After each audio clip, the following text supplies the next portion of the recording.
I still remember the exact time because my phone burned it into my brain like a warning.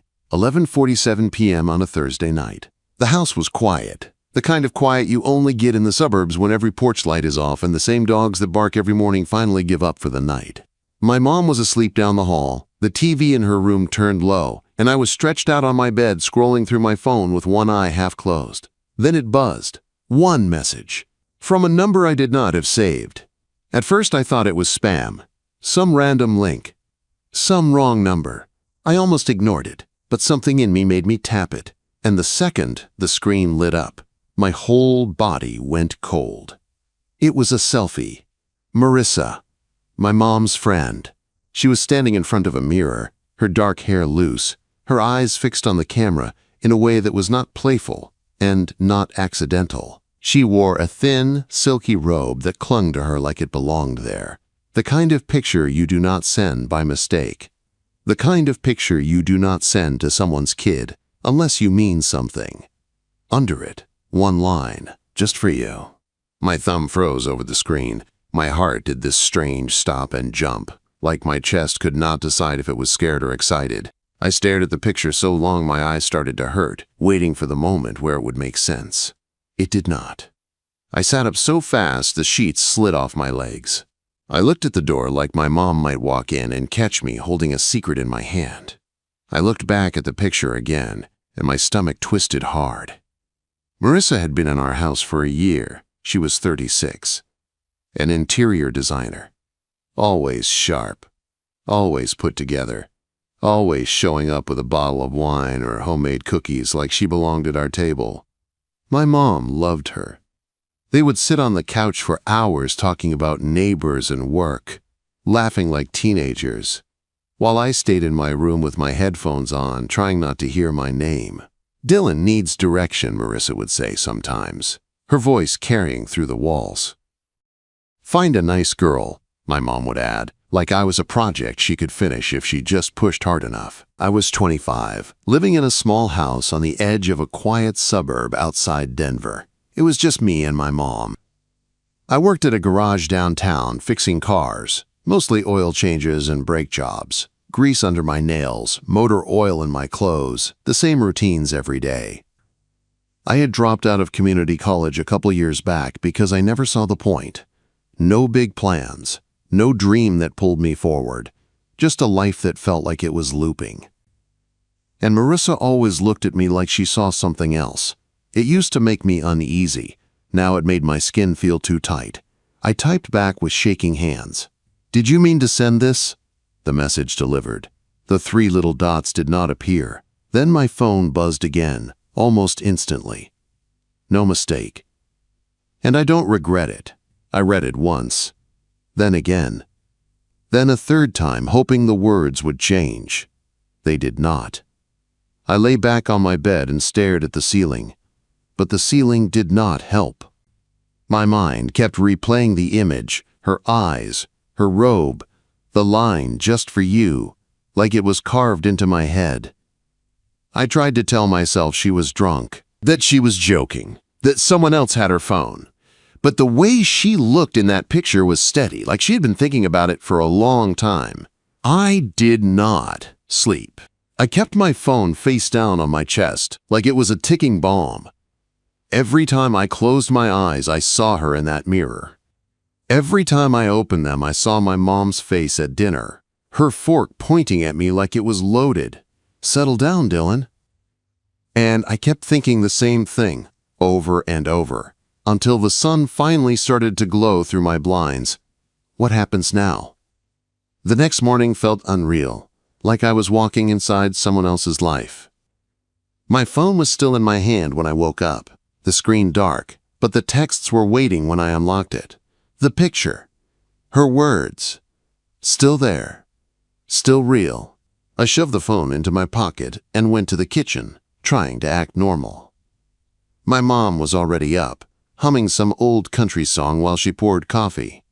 She looked calm, safe, like nothing in the world could ever change. "Morning, Dylan," she said. "Marissa's coming over later. She's bringing those lemon bars you like." My stomach flipped so hard I thought I might actually get sick. I forced out a sound that might have been a reply, grabbed a granola bar, and made an excuse about being late for work. I was halfway out the door when my mom called after me, telling me to drive safe.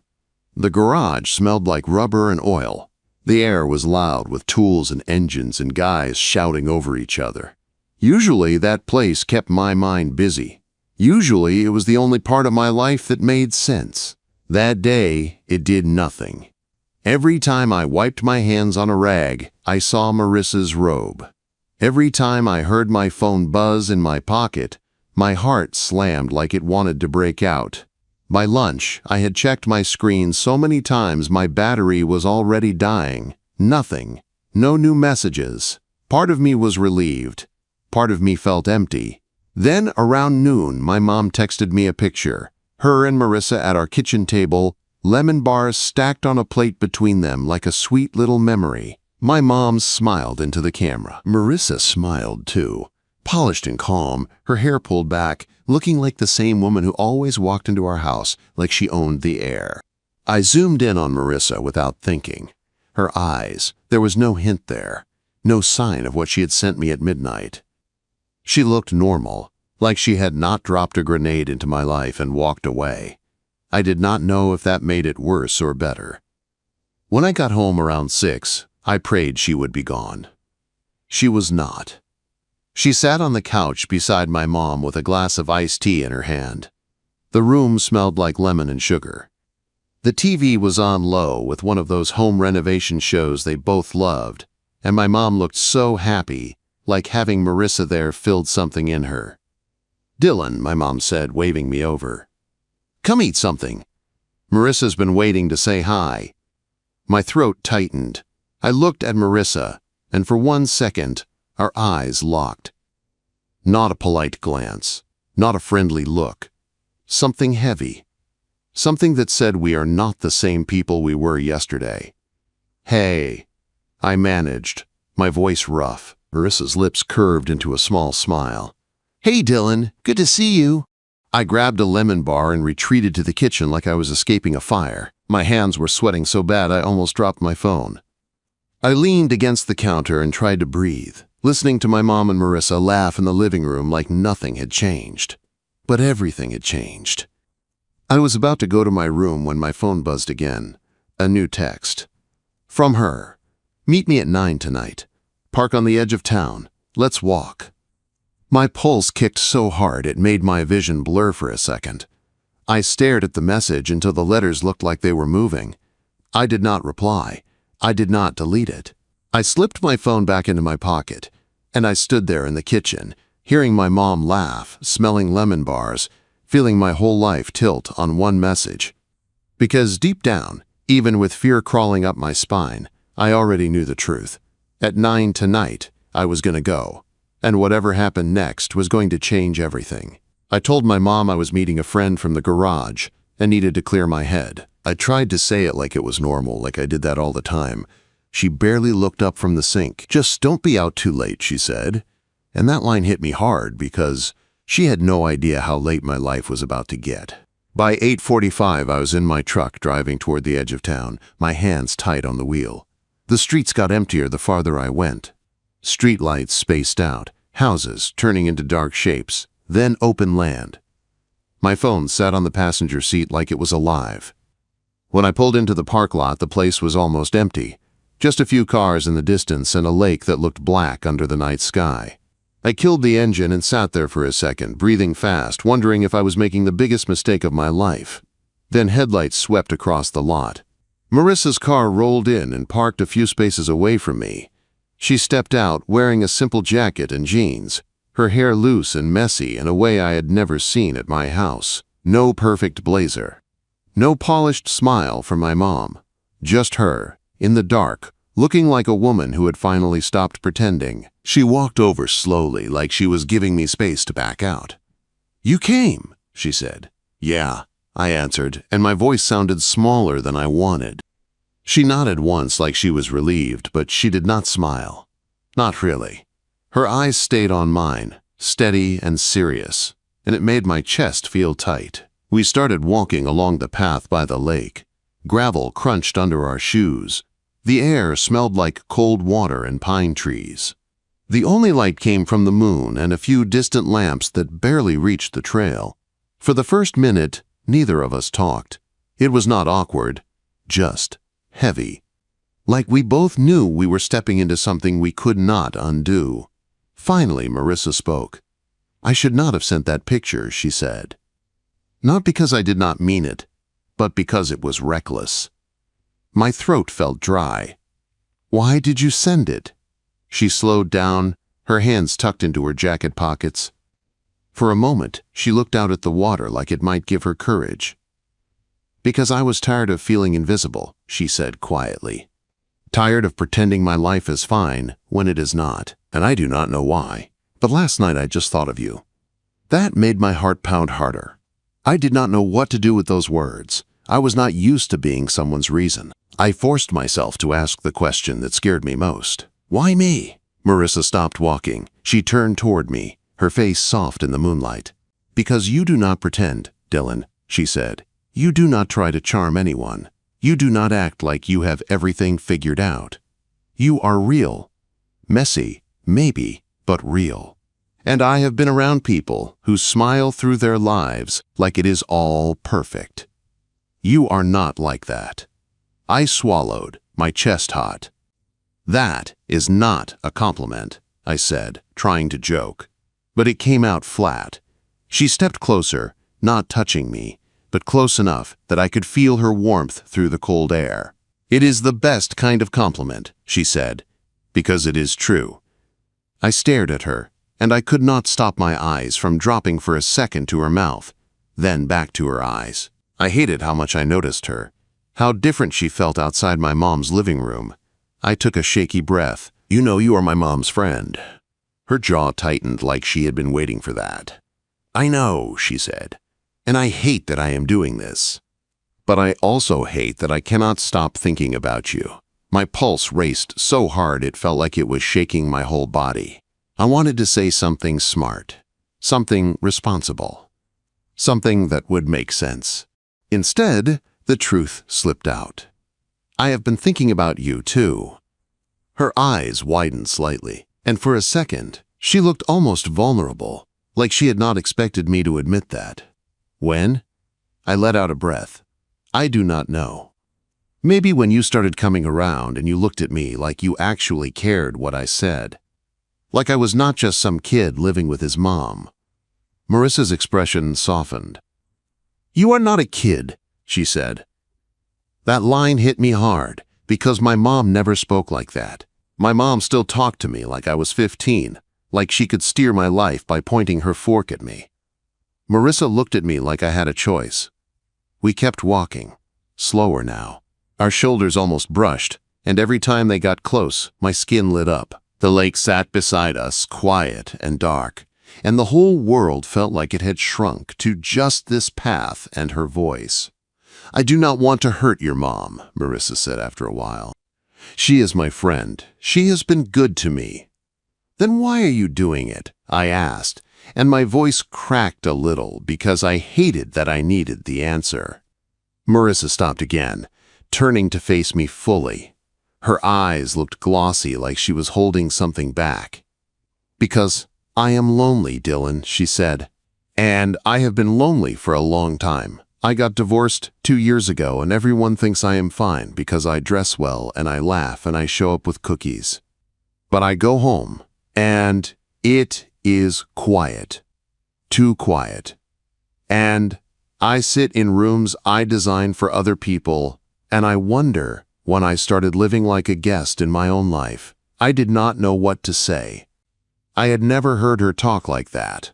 At our house, she was always confident, always light, always in control. Here, she sounded human. I found my voice again. That does not explain why me.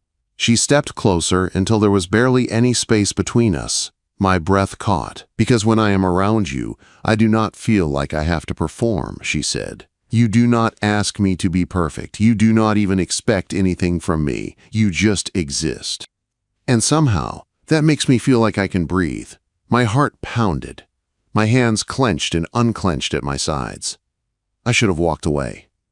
Instead, I lifted my hand slowly, like I was asking permission without words, and brushed a strand of hair away from her face. My fingers barely touched her cheek. Marissa did not flinch. She closed her eyes for a second like that touch meant more than she wanted it to. When she opened them again, the air between us felt electric. "This is wrong," I whispered. She nodded once. "I know." But neither of us moved back. I could hear the lake, the faint wind in the trees, and my own heartbeat pounding like a drum. Marissa's eyes dropped to my lips, and that was all it took. She leaned in. I met her halfway.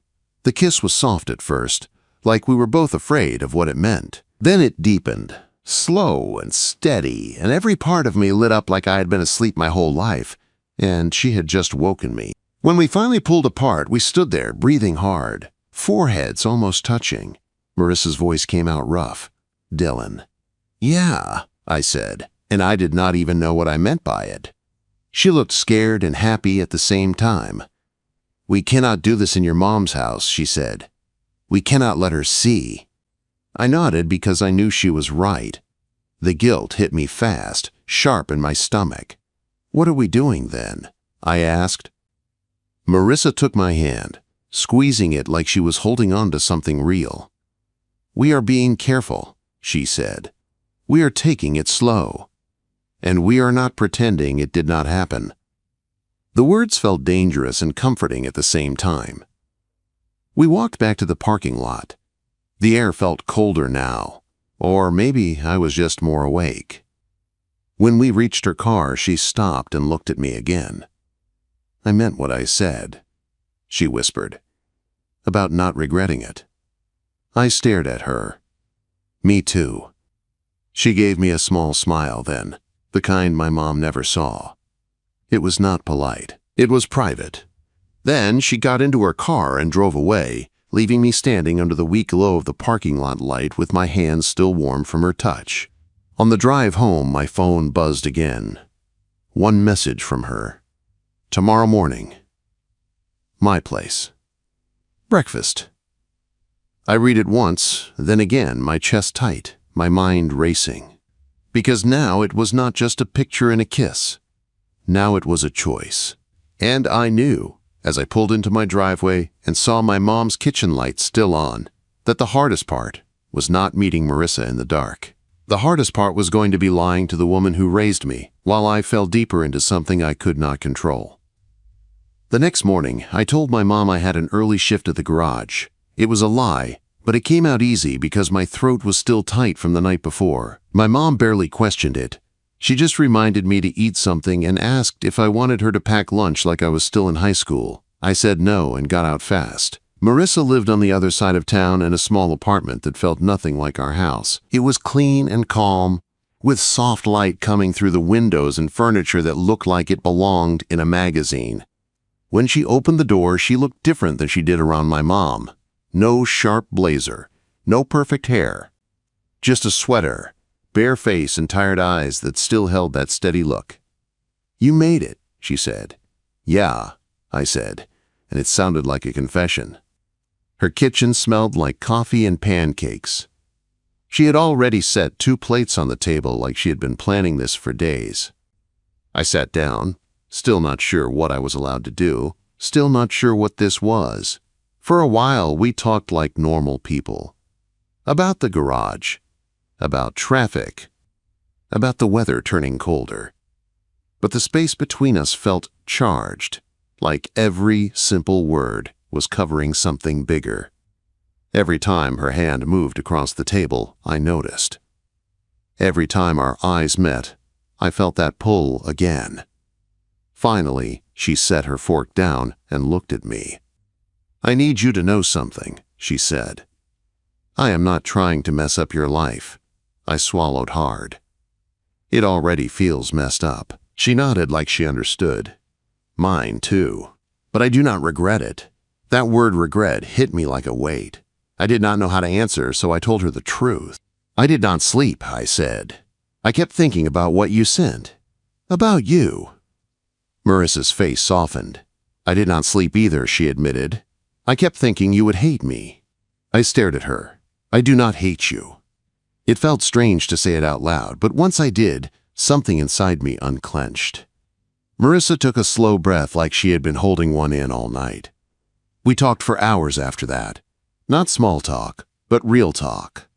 The kind I usually avoided because it made me feel exposed. She told me about her divorce, how it did not explode in a big dramatic way. It just died quietly. Two people living in the same house, polite and distant, like strangers who shared a last name. She said she kept trying to fix it like she fixed everything else, making plans, changing things, pretending effort could force love to come back. It never did. I told her about dropping out, how everyone acted like it was a failure. And maybe it was, but mostly it felt like relief. Like I had been walking in someone else's shoes and finally kicked them off. I told her how the garage was the only place I felt useful. Fixing brakes, changing oil, getting an engine to start again. Simple problems with clear answers. Life was not like that. Marissa listened, like every word mattered. She did not interrupt. She did not judge. She looked at me like I was worth hearing, and that made my chest feel full in a way I did not understand. When I burned one pancake trying to flip it, she laughed so hard she had to cover her mouth. I joked about her fancy coffee maker and she rolled her eyes and called me impossible. For a few minutes it felt easy, like we were just two people eating breakfast. Nothing complicated, nothing wrong. But the truth was sitting there with us. My mom. Her friend. The secret that could break everything.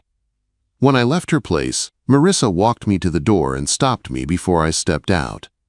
"We have to be careful," she said. I nodded. "I know." Her eyes searched mine. "This cannot be something sloppy, Dylan. If we do this, we do it right." I did not like how serious it sounded, but I also liked that she meant it. I liked that she was not treating me like a dumb kid playing at something grown. She was treating me like a man who had a choice. So that is what we did. We were careful. Marissa still came to our house sometimes, sitting with my mom like nothing had changed. She brought lemon bars. She laughed at my mom's jokes. She asked me how work was with that same warm voice. But now, when she looked at me, there was something hidden under the surface. A quiet knowing. A secret that made my stomach flip. At night, when my mom went to bed, Marissa would text me. Short messages. Simple words. "Where are you? Are you awake? Thinking about you." Nothing loud, nothing obvious, but enough to keep my heart racing. We met in places where no one would think to look. A diner 2 towns over, where the booths were sticky and the coffee tasted like it had been sitting too long. A trail outside town at dawn, when the air smelled like pine and the world felt empty. Once we drove out to a lookout point beyond the city lights and sat on the hood of her car with a blanket over us, staring at the stars. That night, she leaned her head on my shoulder and asked me what I wanted. I almost laughed because no one ever asked me that like the answer mattered. "I do not know," I admitted. "I have never really aimed for anything." Marissa lifted her head and looked at me like she was seeing through my skin. "You should aim higher," she said. "You have more in you than you think." I stared at the dark hills in the distance and felt something shift, not because of the words alone, but because she believed them. She believed I could be more than the guy who drifted through his days with grease on his hands and no plan in his head. And slowly, I started to believe it too. She showed me her world, how she sketched rooms on a tablet, turning blank space into something warm and beautiful. I teased her about being fancy, and she called me a caveman. I showed her my world too. One Sunday, when the garage was closed, I brought her there and taught her how to use a wrench without stripping a bolt. She laughed when she got grease on her fingers and I wiped it off for her, my hands shaking a little because touching her still felt dangerous. Everything between us grew like that, quiet but strong. And the closer we got, the harder it got to hide. My mom started noticing. One night I got home after midnight because I had been with Marissa at a bar outside town. Nothing wild, just sitting close, laughing, feeling normal for once. But when I walked in, my mom was waiting in the living room with her arms crossed. "Where have you been, Dylan?" she asked. "You are never out this late." I mumbled something about a friend. I kept my eyes down. She did not buy it. "You have been acting strange," she said. "You are distracted. You are sneaking around like you are hiding something." My chest tightened. I told her I was tired. I told her work was stressful. I told her it was nothing. But the look on her face said she was not fooled. After that, the guilt started creeping in. Not because I was ashamed of Marissa, but because my mom had done everything for me, and I was lying to her every day. Marissa could feel it too. One evening, my mom went to the store to grab medicine. Marissa was over, saying she was just dropping off a recipe. The moment the front door closed, the house felt too quiet. The hum of the fridge filled the kitchen like a warning. Marissa stood by the counter, her hands clasped tight like she was trying to hold herself together. "We cannot keep doing this forever," I said. She looked up at me, eyes soft but tired. "No," she said. "It is not fair to her," I added. "Or to you. Or to me." Marissa stepped closer.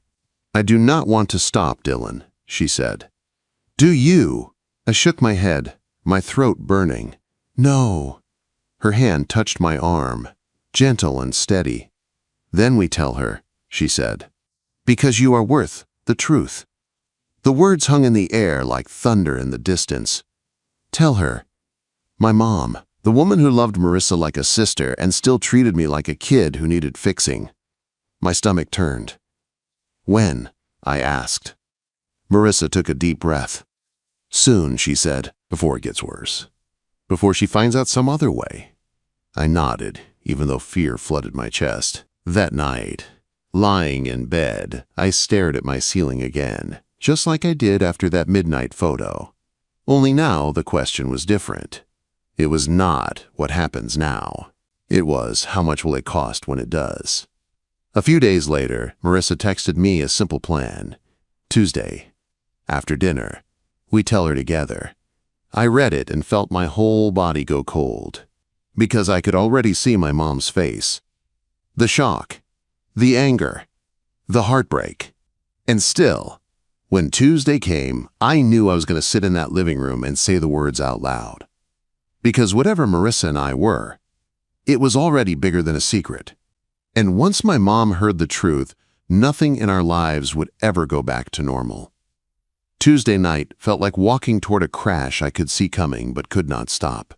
The whole day at the garage, my hands moved on their own, while my mind stayed stuck on one moment that had not happened yet. I changed oil, checked brakes, tightened bolts, and kept thinking about my mom's face when I told her. I kept thinking about Marissa's voice when she said, "We need the truth." When I got home, my mom was in a good mood.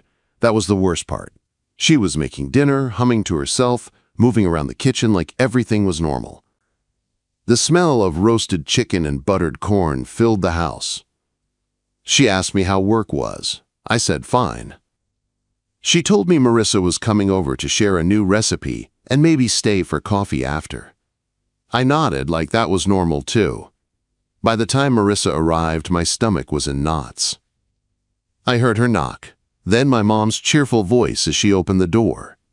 Marissa stepped inside carrying a small container like she always did. She looked polished, but I could tell she was nervous. Her smile was tighter. Her eyes flicked to me for a second, then away. Dinner was a blur. My mom talked about neighbors. Marissa laughed at the right moments. I barely tasted the food. My fork scraped the plate while my heart hammered in my chest. I kept waiting for the right moment, but there was no right moment. Every second felt wrong. After dinner, my mom brought coffee to the living room. She sat in her usual chair. Marissa sat on the couch. I sat across from my mom with my hands clenched on my knees. The clock on the wall ticked loud enough to make my skin crawl. Marissa glanced at me and gave a small nod. I took a breath that felt too shallow. "Mom," I said, my voice dry, "there is something we need to tell you." My mom's smile faded, not fully, but enough that I knew she felt it.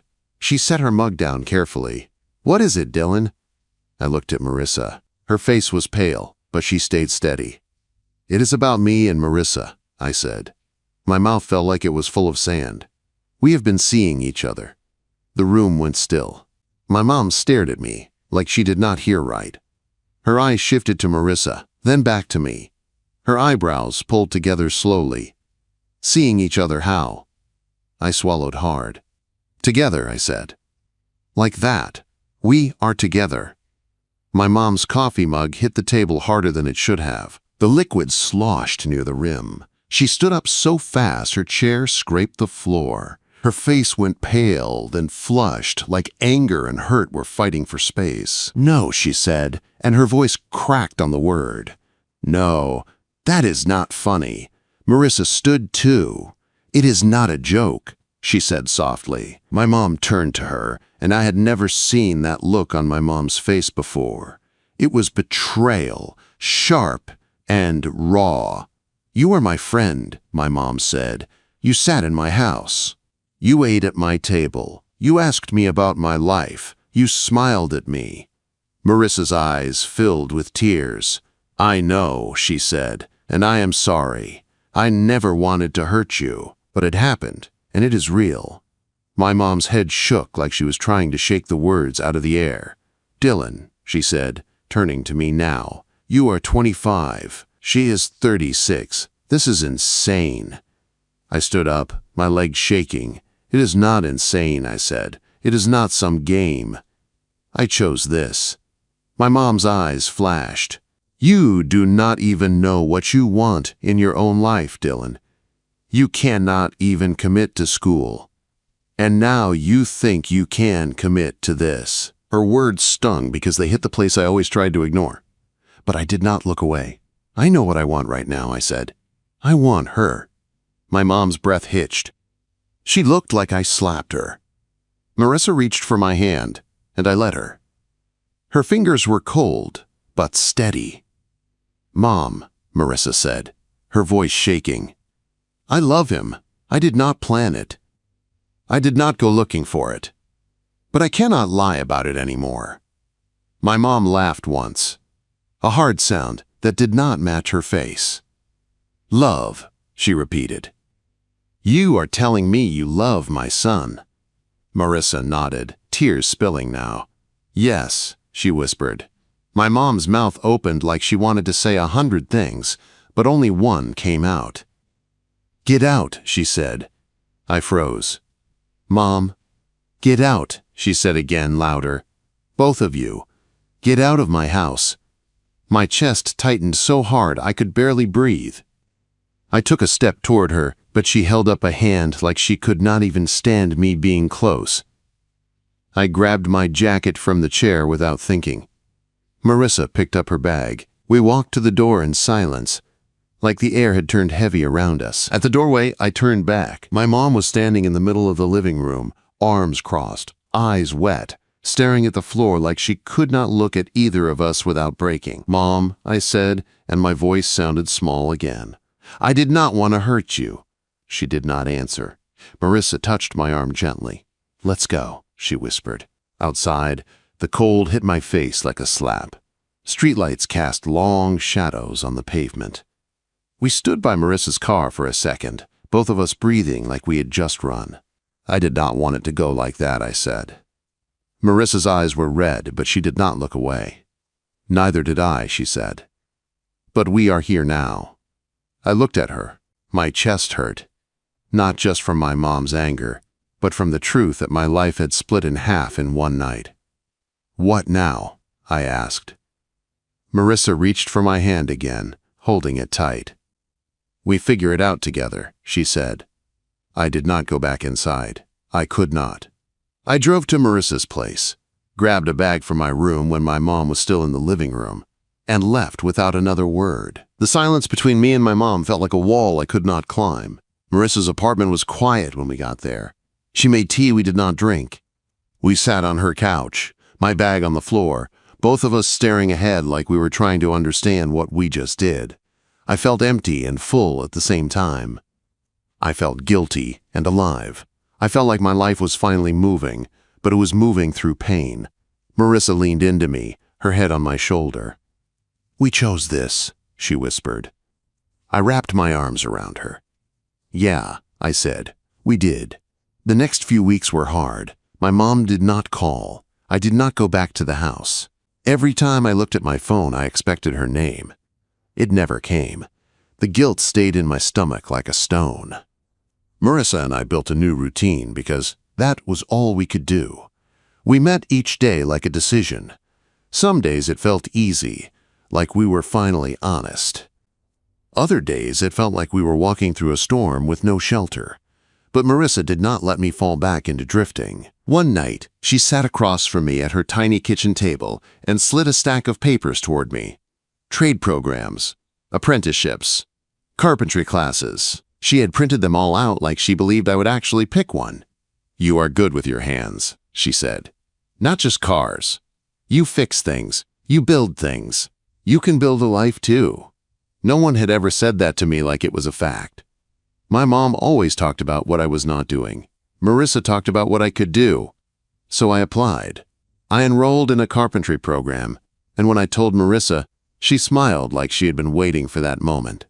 She hugged me tight and whispered, "I knew you had it in you." 4 months after that night, Marissa and I moved into a small one-bedroom apartment near a lake just outside Denver.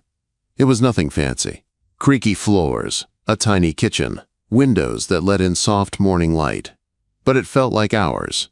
The air smelled like pine trees, and on quiet nights, we could hear the water ripple like it was breathing. We were not a secret anymore, at least not between us. We still kept things quiet from the world, not because we were ashamed, but because we were tired.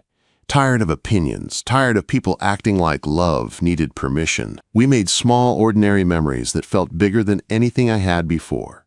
I taught her how to fix a dripping faucet, guiding her hands on the wrench until she laughed when water sprayed everywhere.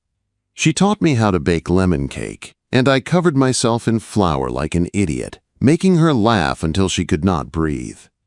We walked by the lake in the evenings, hands laced, cold air on our faces, and for the first time, I felt like my days were not repeating, they were building. Still, my mom stayed in my mind like an ache. Then, one afternoon, my phone buzzed.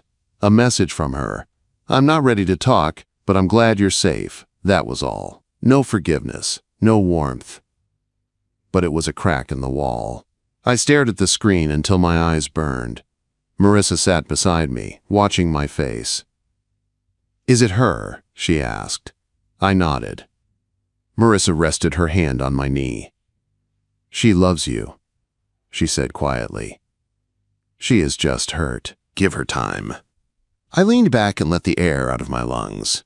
Time felt like the only thing I had left to offer. That night, Marissa and I sat on the hood of her car by the lake, a blanket over our shoulders. Stars spread across the sky like someone spilled light. She leaned her head on my shoulder, and I held her hand. "You ever regret it?" I asked. She turned her face toward me, her eyes steady, soft, sure. "Not for a second," she said. I swallowed hard. "Me either." She smiled, and it reached her eyes. Later, lying in bed with the lake murmuring outside the window, Marissa traced slow circles on my arm. "You know what that picture did," she whispered. I turned toward her. "What?" "It woke me up," she said. "Made me stop pretending, too. Made me choose something real." I looked at her, and my chest filled with a feeling I did not have words for. "It changed my life," I said. "Not just because of you. Because it made me want to be someone worth choosing." Marissa kissed me slow and steady, like she was sealing a promise. When I think back to that midnight photo, I do not think about the robe anymore. I think about the moment my life stopped looping. The moment someone saw me and I finally saw myself. It cost me peace. It cost me my mom's trust, at least for a while. But it gave me something I never had before. A direction, a choice, a love that did not feel perfect, but felt real.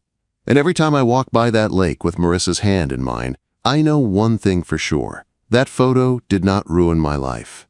It changed it. And I have not looked back since.